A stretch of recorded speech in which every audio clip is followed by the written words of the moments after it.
Good morning, I'm Matt Scooby. This is CTV News Channel. Thanks for being with us. We start with U.S. President Donald Trump abruptly terminating all trade negotiations with Canada over an anti-tariff ad paid for by the province of Ontario. It's been airing on most major networks in the United States. Here is a bit of that ad.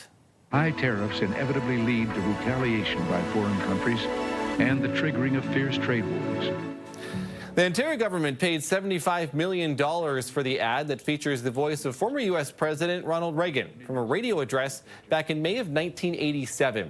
And earlier this morning, Trump posting once again about the ad, doubling down in a way, saying Canada got, quote, cheated and got caught. Trump goes on to claim that Canada fraudulently said that Ronald Reagan did not like tariffs, which Trump claims he loved, even also claiming that Canada was trying to illegally influence the upcoming Supreme Court ruling on Trump's tariffs as well. Donald Trump has just pulled the plug on all trade negotiations with Canada. And the reason? Not a policy dispute, not a diplomatic crisis, but a single ad. An ad produced by Ontario's government, one that dared to challenge Trump's reckless tariffs. An ad that used Ronald Reagan's own words, reminding Americans that free trade was once an American legacy, until Trump decided to rewrite history. Now Trump insists Reagan was never against tariffs. But that's not just wrong. It's a calculated lie meant to save face after being publicly embarrassed by Canada. And once again, Prime Minister Mark Carney is standing firm, refusing to bow to Trump's intimidation and calling out this absurd distortion of history in his own subtle, powerful way. And here's where Trump's bluff truly collapses. He claimed Ronald Reagan supported tariffs, that the conservative icon shared his protectionist mindset. But the tape tells a different story. Reagan's 1987 address, still available today, shows him warning Americans that tariffs are, quote, a hidden tax on the consumer.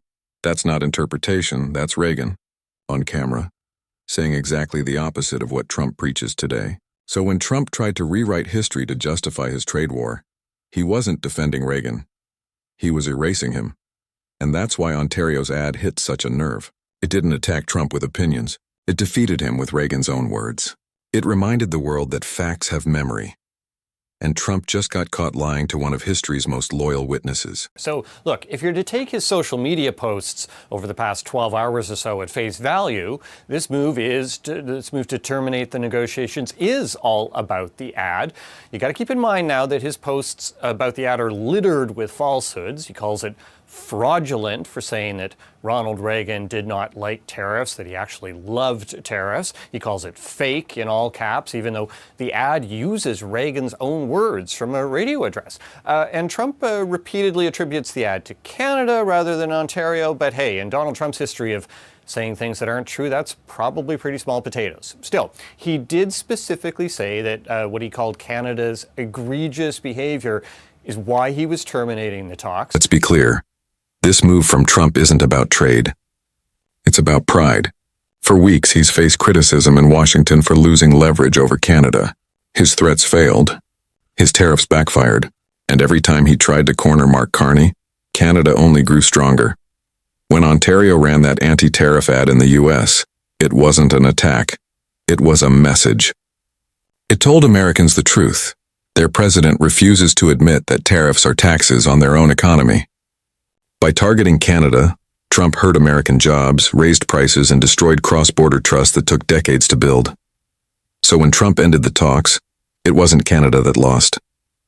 It was Trump conceding, quietly, that his bullying no longer works north of the border.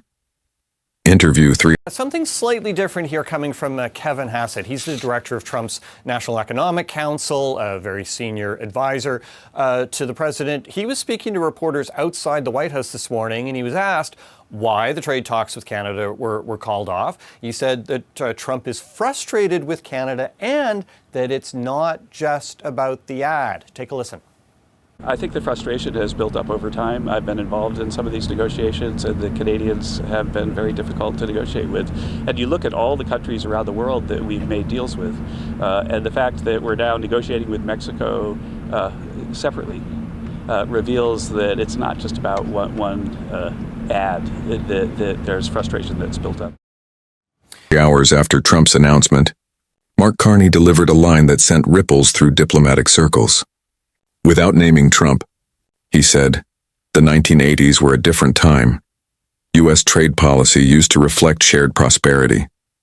That single sentence was enough, because everyone knew exactly who he was talking about. It was Carney's calm way of saying, "You can twist history all you want, but Canada remembers. Reagan built bridges. Trump burns them." And with that, Carney made it clear, Canada will never again build its future around an unpredictable neighbor who weaponizes trade for politics. We can't control the trade policy of the United States.